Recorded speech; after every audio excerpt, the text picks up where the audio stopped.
Welcome sa eSchool ng Bayan. Andito ako para samahan kayong mag-review. Tara, aral!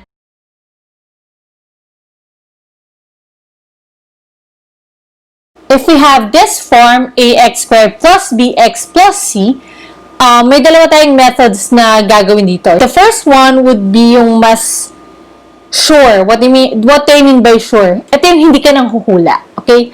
You're not guessing or you're not guesstimating. Bale, ito yung step by step. Para to sa mga, kunwari, alam ko naman may items na madadaling i-factor. So, what if hirap na hirap ka na? Paano ko gagawin, di ba? Ang una ko ipapakita is yung using the grouping method. Okay? So, using the grouping method, for example, if we have 2x squared plus 7x plus 3, if you can recall yung lesson kanina, or the lesson before this one, usually meron kang apat na terms. Okay? So, what we're gonna do is divide, or hatiin, sorry, not divide. Hatiin natin yung 7x into 2. Meron tayong 6x plus 1x. Okay, valid to kasi 6x plus 1x is just equal to 7x. Now, as you can see, meron na tayong pwedeng i-group, right? We can group 2x squared plus 6x and 1x plus 3. Okay, so katulad sa ginawa natin sa grouping method, just factor out the GCF of each group. For the first one, meron kang 2x. Okay, so you will have 2x times x plus 3. Sa second one naman, walang common factors ang x and 3 mo, so factor out mo lang yung 1. Okay? So, magkakaroon ka dito ng parehong x plus 3. Okay? So, now, we can solve for the factor, which is 2x plus 1 quantity times x plus 3 quantity. So, ngayon, the question is, saan hinugot yung 6x plus 1x? Okay? In this problem, medyo madali. Kasi yung values natin, that's 2, 7, and 3. Madaling mag-guesstimate. Okay, so we have 2x squared plus 7x plus 3. Okay? Gawin natin first yung guesstimate method na sinasabi. Okay, when you're doing guesstimate, actually, pangit pala ng example ko dito for guesstimate, pero marami naman tayong examples mamaya. Kasi as you can notice, 2 and 3, para silang prime. Okay? So, ang factors ng 2 mo are just 2 and 1, right? Ang factors ng 3 mo are just 3 and 1, okay? So, kapag i-factor out mo tong buong polynomial, sure ka na meron kang, let's write 2x squared here. So, you have 2x and 1x. Sure ka na ang factors ng 2x squared mo would be 2x and x or 1x, okay? So, settled na yun. So, ang problema na lang is, anong i-prepare mo sa 2, anong i-prepare mo sa 1, such that, if you add those 2, makukuha mo ang 7. So, let's try na ito kunwari. Okay? Ang partners ko would be 2x and 1, tsaka 1x and 3. Okay? Guys, pag positive itong constant mo, ibig sabihin, you're gonna add ito. Okay? So, if we have 2x plus 1, that's equal to 2x, 1x times 3, that's equal to 3x. If you add this 2, makukuha mo 5x, which is not equal to your second term. Okay? How about if we try another combination? How about if 2x and 3, tsaka 1x and 1? Okay? Let's try that one. If we have 2x times 3, 1x times 1. This one is equal to 6x. Ito equal to sa 1x. If we add this 2, we have 7x. Okay? So, ito yung gagamitin natin. Okay? Not this one. Mali ito. So, pinakita ko lang na kung paano nagkakamali. Okay? So, here, since ang 2x, ang partner niya is 3, ibig sabihin dapat, nandito ba yung 3 or nandito? Dapat nandito sa kabila para mamumultiply mo sila. Remember your FOIL method? Diba? Hindi mo naman minumultiply yung nasa parehong parenthesis, right? So, here, magkakaroon ka ng plus 3 and here, magkakaroon ka naman ng plus 1. Okay? Ito yun, guys, ha? So, katulad, kung napanood nyo yung or naka-attend kayo ng previous lecture, katulad sa sinabi ko doon, kapag positive itong constant mo, i-expect mo na mag-add ka. And at the same time, pag positive siya, pareho dapat yung sign mo dito. Okay?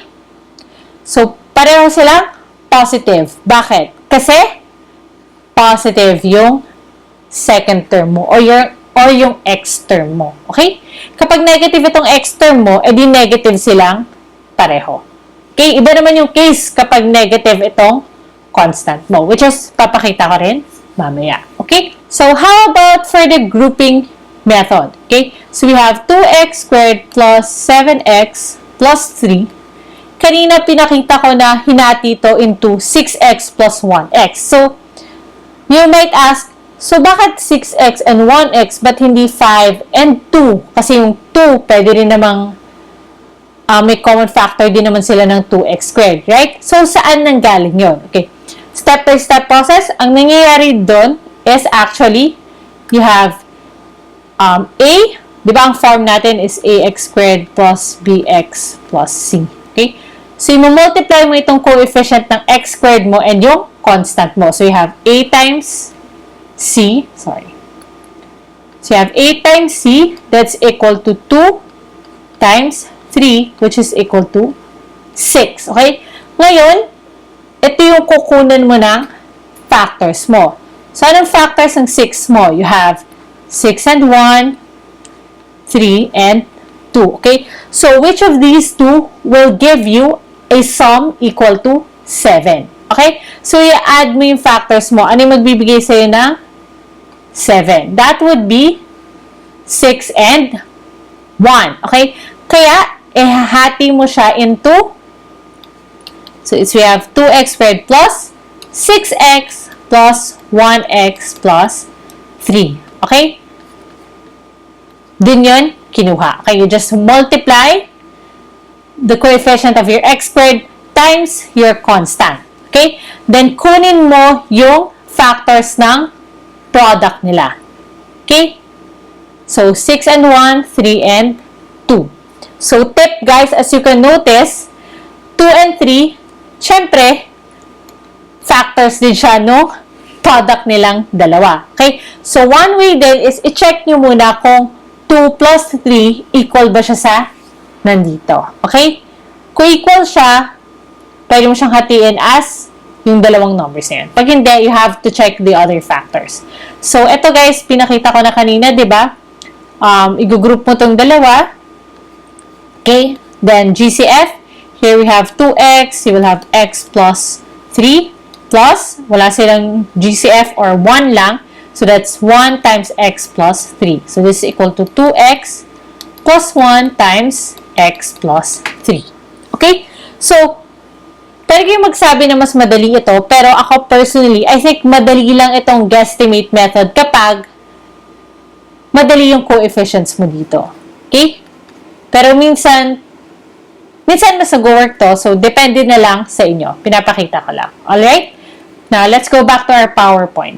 Okay, so ito lang din yung kanina. So, when you are factoring trinomials using the grouping method, ang unang mong gagawin is get the factors of AC.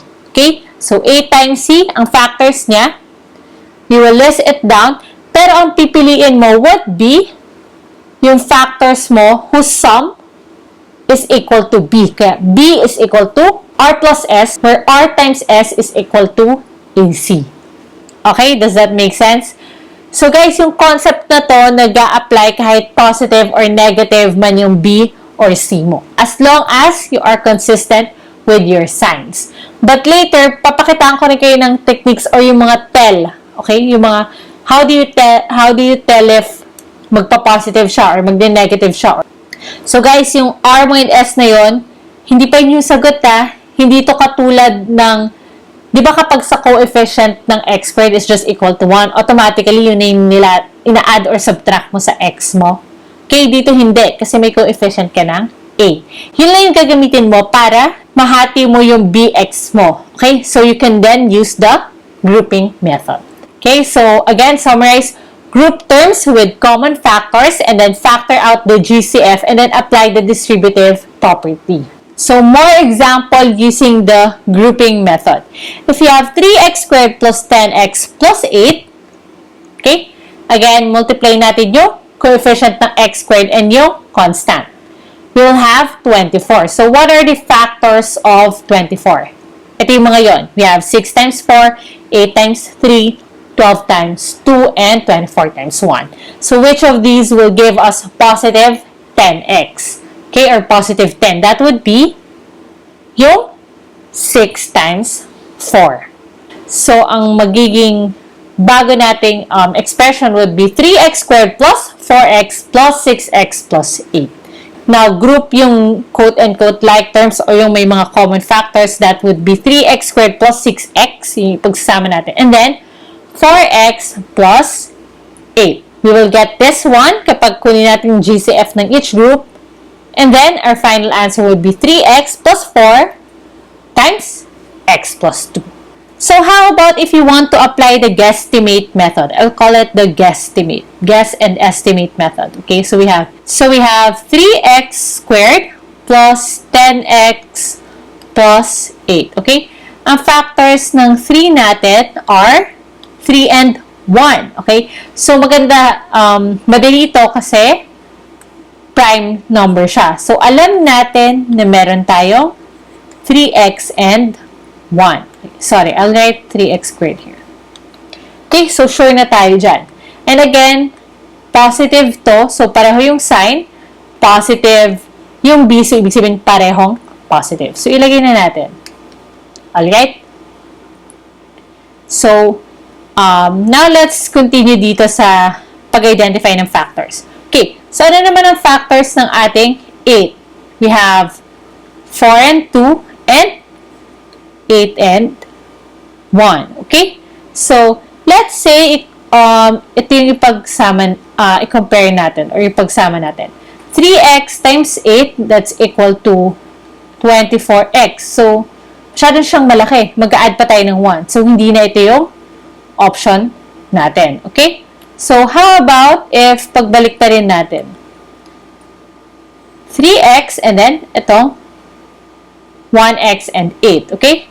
This one, 1x times 8, that's equal to 8x. 3x times 1, that's equal to 3x. If you add this 2, you will get 11x, which is not equal to 10x. Kaya, sure na tayo na eliminated ang x and, ang 8 and 1. Okay? So, now let's try this one. So, purposely kung minamali, no? 3x times 4 and 1x times 2. Okay? 3x times 4, that's equal to 12x. 1x times 2, that's equal to 2x. Hindi rin equal yung sum nila to 10x. So, hindi din yan. So, isa na lang actually natitira nating option, that is to pair 3x with 2 and 1x with 4. Okay? So, pinapakita ko lang para sa mga hindi alam ko saan nanggagaling yung mga values natin. So, 3x times 2, that's equal to 6x. 1x times 4, that's equal to 4x. If you add this 2, you will get 10x. So, ito yung ating pairing. So, kapag ang 3x, ang partner niya is 2, ibig sabihin na sa kabila, dapat ang 2. Sorry, may x dito ha. Kasi 3x and 1x. Okay? So, yung 4, partner niya yung 1, ibig sabihin ko ito yung 1x na sa kabila yung 4. Okay? So, as you can notice, pareho pa rin yung nakuha nating sagot. 3x plus 4 times x plus 2.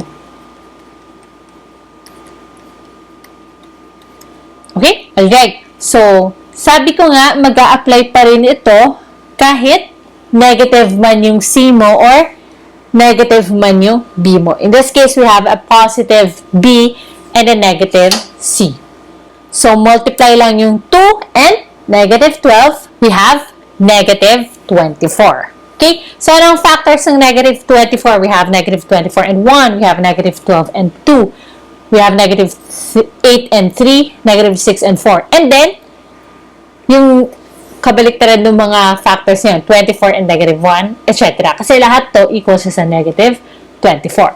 So, now, which of these will give you positive 5? Okay? That would be 8 and negative 3. So, careful, yung negative 8 times 3, that will give you negative 5. Kaya dapat 8 and negative 3. So, hatiin natin yung 5x into 8x minus 3x.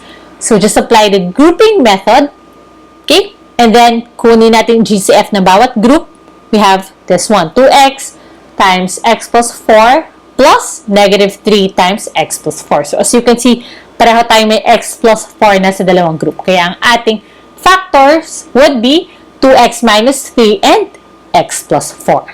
Okay, so if you have c na negative, in order to ignore, quote-unquote, ignore mo na yung signs, guys, again ha, derive lang yung concept na to from the concepts earlier.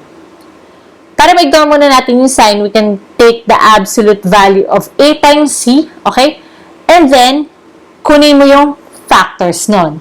But instead of getting the sum of those factors, this time, ang gagawin natin is difference ng factors na yun.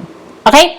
So, take note guys, mag-a-apply lang to kapag negative yung c. So, as you can see, di ba pareho lang to sa kaninang lesson na yung a natin is just equal to 1. Di ba? Pareho lang. This time, we subtract. Paano naman yung signs ng r and s mo? Okay?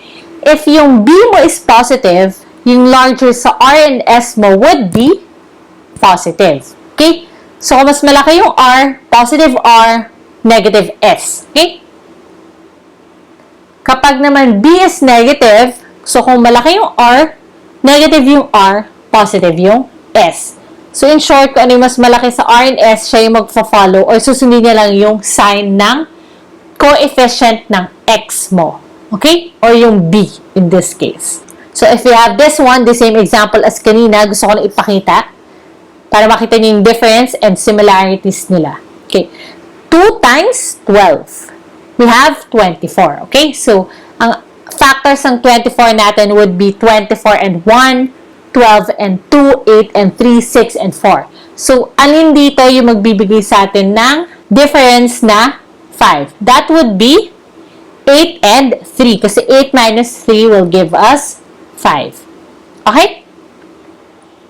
So now, since yung b natin is positive, or yung 5 natin is plus 5, magiging positive 8, pero yung 3 magiging negative. Okay? So guys, kapag negative itong constant mo, opposite yung signs nila, ha? Parati yun. So now, we have this one, 2x squared plus 8x minus 3x minus 12. Okay? In-express lang natin siya into 4 terms para mag-group natin. Okay? Now, na nag-group natin, kunin natin GCF. As you can see, meron tayong x plus 4 pareho. So, our factors would be 2x minus 3 times x plus 4. Okay? So, subukan natin to using the guesstimate method. 2x squared plus 5x minus 12. Okay? Guys, as you can see, yung coefficient mo dito is a prime number. So, alam na natin na ang options lang natin would be 2 times 1 or 2x times 1x. Okay? So, alam na natin yan yun. Now, let's look at 12. Okay? Ano ang factors ng 12? Marami tayo, di ba? We have 12 and 1, 6 and 2, 4 and 3. Okay, kaya kasi sinasabi kong guesstimate kasi pipili ka dito kung anong pinaka-likely na magbibigay sa'yo ng 5 and at the same time, alam mo dapat kung ano yung multiply mo sa 2x and which one of the two yung multiply mo sa 1x. Okay? Kaya medyo maraming smart guessing na nagaganap dito if ayaw mo magsayang ng oras. Okay? Yun lang yung downside. Pero yung maganda dito, kapag na-master mo na yung factoring, madali na to. Okay? Medyo na-recognize mo na kung ano yung mga mas likely na sagot. Okay? So, if you try all of these, ang makukuha mo actually na pair, it would be itong 4 at 3. Now, if you check this one, if I multiply 2x to 4x, I will get 8x.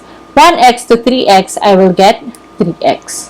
Okay? But to get up plus 5x, dapat negative yung 3x mo. So that if you add them, makuha mo ang positive 5x. Okay? Since ang 2x ang partner niya is 4, edi dito siya. Okay? So, at ito namang x, since yung partner niya is 3, nandito siya. And again, guys, don't forget, paano ba magiging negative 3x to? Kapag isa sa dalawa is a negative number. Okay, ano yung dapat na negative? Itong 1x ba? Or itong 3? Itong 3 dapat. Okay? Kasi ito yung factors ng negative 12 eh. Okay, so this becomes minus 3. So again, pareho lang yung sagot, right? 2x minus 3 times x plus 4. Okay, so let's answer some more examples.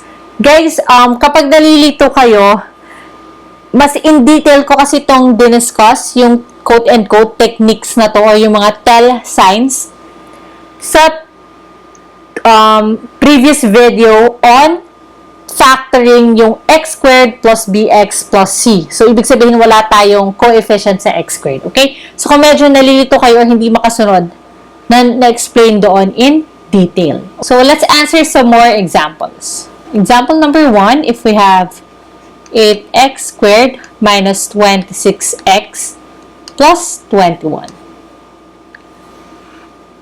Okay, so let's use first yung factoring by grouping. So, 8 times 21, ito yung AB ha, is equal to 168. Okay, what are the factors of 168?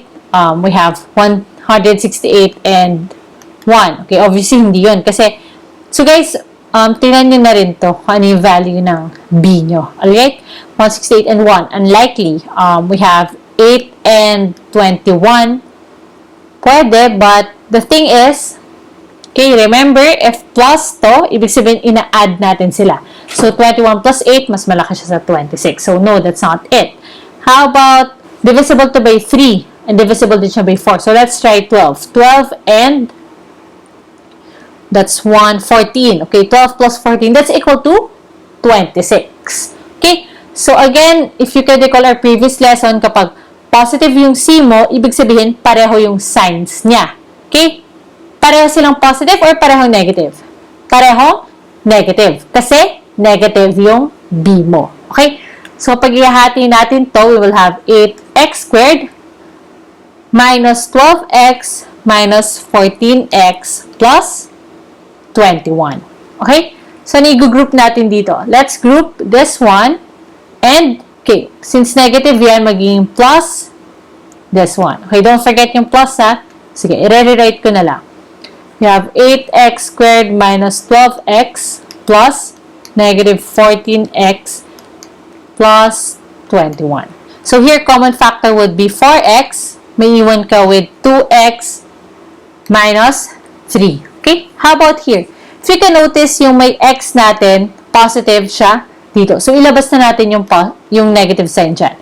Common factor nila would be negative 7. Okay, so you divide both by negative 7. Here, you will get 2x minus, kasi 21 over negative 7, minus 3. Okay? So, as you can see, pareho itong 2x minus 3.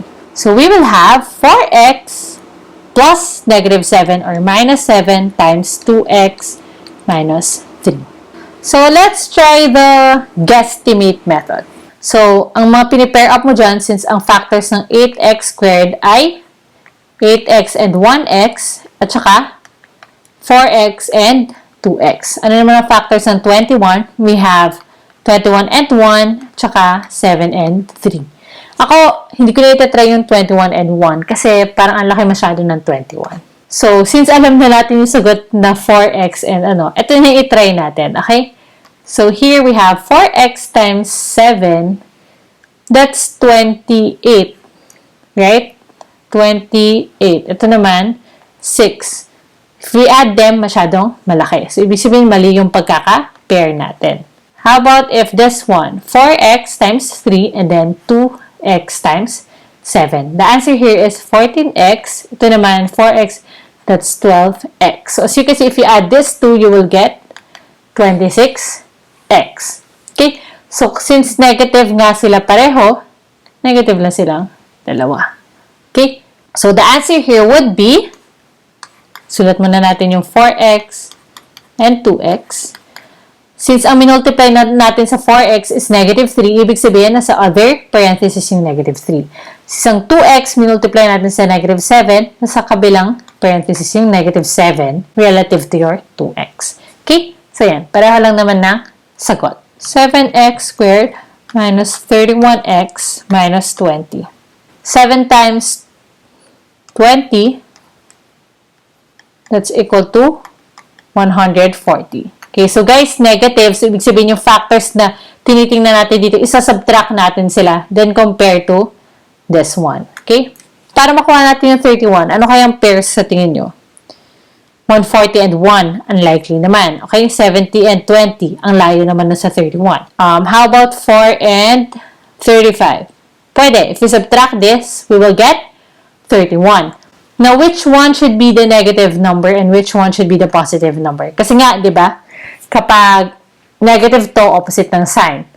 Since negative ang b natin, ibig sabihin, larger number should be negative and then yung smaller number is positive. So, let's rewrite this. We have 7x squared minus 35x plus 4x minus 20. Okay? I-group natin sila this way. Ito, tsaka ito. Ang common factors natin dito is 7x. May iwan is x minus 5. Plus, dito naman common factor is 4. May iwan is x minus 5. Okay? So, as you can see, ang ating magiging factor is 7x plus 4 times x minus 5.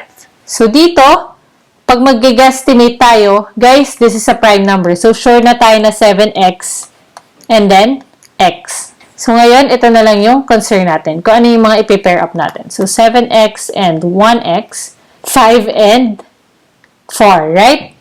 Okay? So, ayun lang. Pwede ring 10 and 2.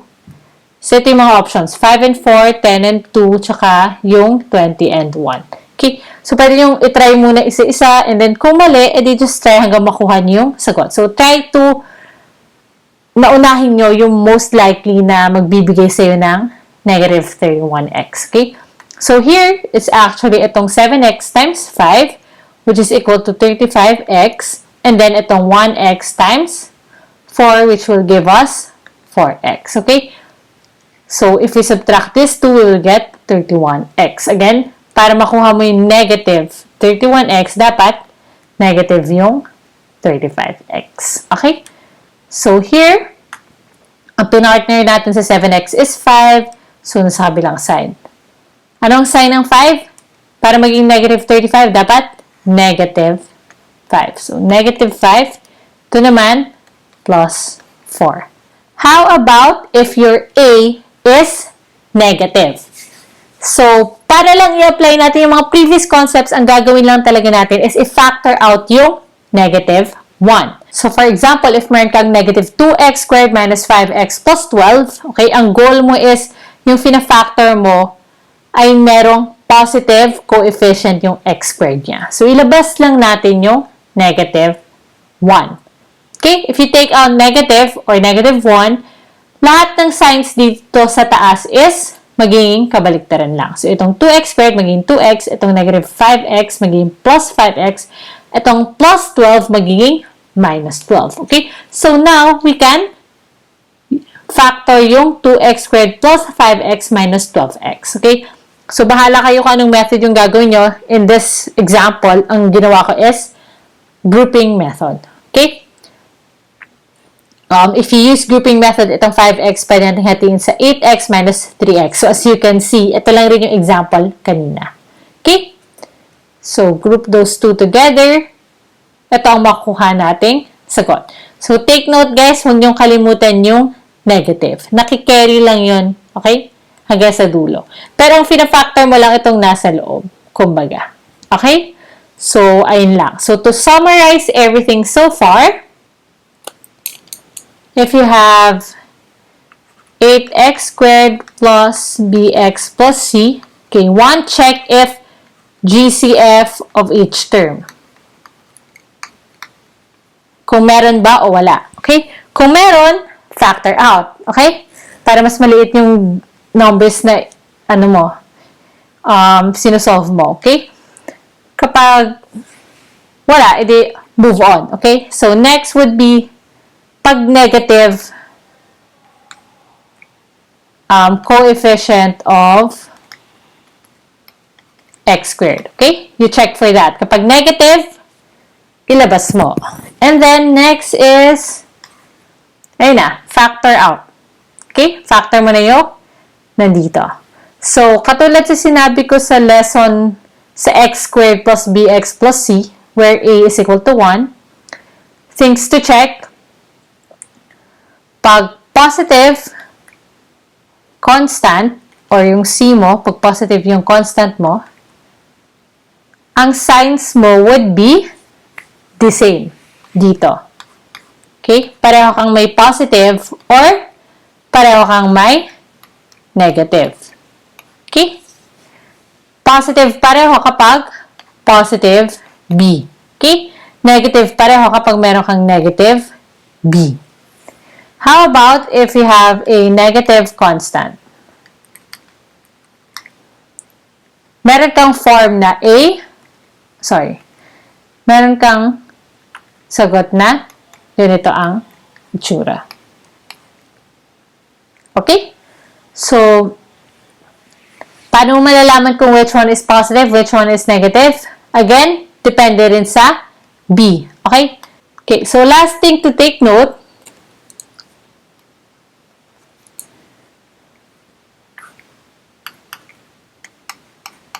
guys, this is just equal to negative 4 plus x, right? Nili-arrange lang sila.